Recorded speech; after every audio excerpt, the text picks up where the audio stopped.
इय्याक नस्तईन।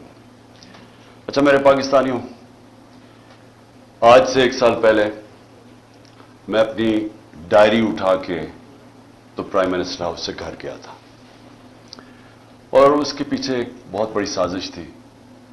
साजिश कुछ साल पहले से शुरू हुई। मैं एक सरबराह को मिल रहा था मिडल ईस्ट से, तो उसने मुझे कहा कि तुम्हें पता है कि तुम्हें हटाने की कोशिश कर रही है और जो तुम्हारा आर्मी चीफ है वो तुम्हारे से खुश नहीं है। तो मैं बड़ा हैरान हुआ। मैं तो समझा हम एक पेज पे हैं और हमें तो कोई सोच भी नहीं सकता था। तो मैंने उसको कहा तुम क्या बातें कर रहे हो। मुझे कि कॉन्फ्रेंस पे मिला तो जब हमने रिवर्स इंजीनियरिंग की, जब से हमारी गवर्नमेंट गई और मैंने फिर पीछे सारा जायजा लिया कि क्या क्या इवेंट्स हुए और किस तरह की साजिश हुई और कौन कौन इसमें मुलव्वस था। लेकिन एक किरदार जो सबसे जो इसका मास्टरमाइंड था, तो वो फिर आहिस्ता आहिस्ता सारी समझ आ गई। किधर किधर धोखे हुए हमारे से, किधर किधर हमें लाल बत्ती के पीछे लगाया गया, किधर किधर झूठ बोले गए। और सारी कोशिश ये थी, पहले से प्लान बना हुआ था कि मुझे रिप्लेस करना था शहबाज शरीफ से। शहबाज शरीफ से अंडरस्टैंडिंग हो चुकी थी जनरल बाजवा की और उनके केसेस खत्म करवाए। उसको सजा मिलने वाली थी FIA केस में 16 अरब का केस और फिर नैब का 8 अरब का वो जो फेक अकाउंट्स का केस था, तो सजा होने वाली थी। तो कैसे फिर उसको पूरा बचाया भी गया और फिर उसको लाया भी गया। और फिर जो हम समझते थे कि अमेरिका से साजिश शुरू हुई है, शुरू वहां से नहीं हुई, शुरू इधर से हुई थी। इन्होंने हुसैन हकानी को हमारे गवर्नमेंट ने हायर करवाया गया, मेरे खिलाफ प्रोपेगेंडा किया गया और उसने कहा कि कैसे जनरल बाजवा कितने अच्छे हैं और प्रो अमेरिका और इमरान खान एंटी अमेरिका है। और फिर उधर से वो साइफर आया। तो ये खैर हमें बाद में सारी चीजें सामने आ गई। अब तो वाज़ेह है कि ये पहले से साजिश थी और इसके अंदर फिर बाकी सारे मिलते गए। ये सारे PDM के लोग ये सब शामिल थे बाद में। आज का हमारा एक हमने व्हाइट पेपर निकाला है। इसका मकसद सिर्फ यह है बताने के लिए कि 1 साल में हुआ क्या पाकिस्तान से। पाकिस्तान 1 साल पहले खड़ा किधर था और आज किधर पहुंच गया। तो मैं ये चाहता था कि आज अपनी कौम के सामने मोटी मोटी चीजें रखूं कि एक बंद कमरे में थोड़े से लोगों ने मिलकर फैसला करके आज जिधर पाकिस्तान को पहुंचा दिया है, तो कौम को कम से कम पता चले कि कौम से हुआ क्या है। सबसे पहले जैसे ही और पाकिस्तान खड़ा किधर, साल पहले किधर खड़ा था। एक तो इकोनॉमिक सर्वे में आप सारी चीजें देख सकते हैं, जो पाकिस्तान की जो हर साल माइशत के ऊपर जो एक सर्वे छपती है उसमें ये सब चीजें आ जाएंगी। लेकिन जो मोटी मोटी चीजें ये हैं कि एक इकॉनमी जो बैंकरप्ट थी 2018 में, सबसे बड़ा बैरूनी खसारा था करंट अकाउंट डेफिसिट तकरीबन $20 अरब का। ये पाकिस्तान की तारीख का हमें सबसे बड़ा खसारा मिला था और रिजर्व्स थे कोई $8 अरब के रह गए। तो रुपए पे प्रेशर था। उस मुश्किल वक्त में गवर्नमेंट मिली, पहले साल स्टेबलाइज की, दूसरे 2 साल कोरोना से हमें डील करना पड़ा। अब कोरोना ये याद रखें कि दुनिया में जो इसने तबाही मचाई है, दुनिया की इकोनॉमीज में तबाही मचाई है, ये कभी सबके सामने है।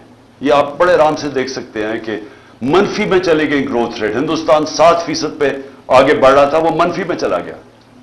तो पाकिस्तान ने जिस तरह कोरोना का मुकाबला किया, दुनिया ने एक्नॉलेज किया। दुनिया के World Economic Forum, economist magazine, हर फोरम के अंदर वर्ल्ड हेल्थ ऑर्गेनाइजेशन ने एक्नॉलेज किया कि पाकिस्तान उन चंद मुल्कों में था, टॉप 3 मुल्कों में, जिन्होंने सबसे बेहतर तरीके से इतना बड़ा एक क्राइसिस था उसको संभाला।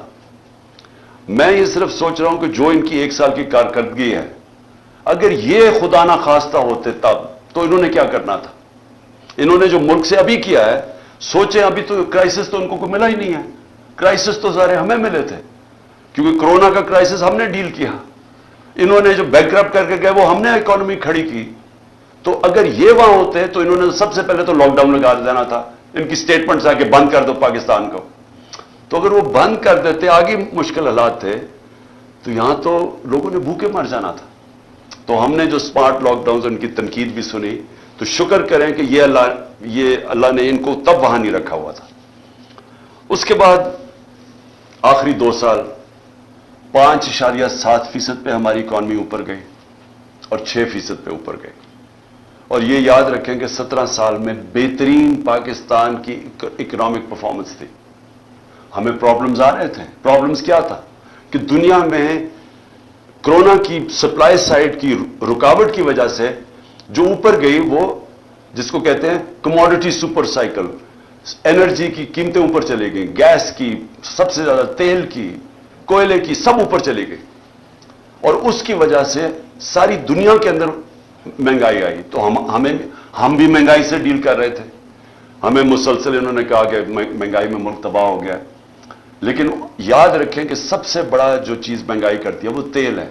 तो हमारे जमाने में आखिरी साल में $110 से $115 पे तेल चला गया था। इनके दौर में अभी $65 था, और अब कभी $70 होता है, $80 पे सुना अभी गया हुआ है। तो फर्क देखें कि तेल का तब कितना महंगा था, अब कितना महंगा। तो इनका तो कोई इतना बड़ा क्राइसिस नहीं था। हमने सबसे ज्यादा क्राइसिस डील किए।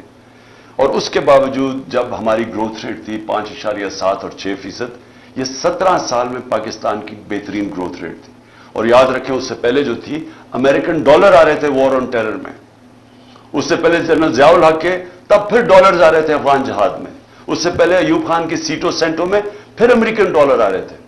ये अमेरिकन डॉलर्स आने के बगैर पाकिस्तान की ग्रोथ 5.7 और 6% थी। जो हमने तेल की कीमतें, पेट्रोल और डीजल की कीमत नीचे रखी, वो क्यों रखी थी?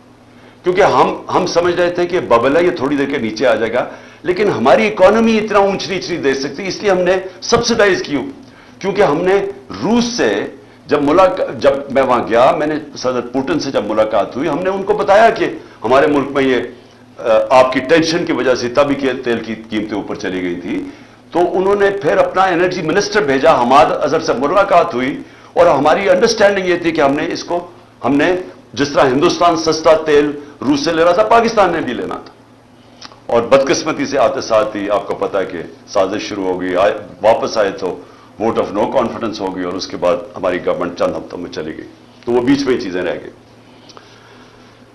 हमारा टेररिज्म, जो इतना आजकल टेररिज्म की बात कर रहे हैं, याद रखें हम टेररिज्म से टूरिज्म पे गए थे। हमारे 3.5 साल में दहशतगर्दी देख लें और आज देख लें।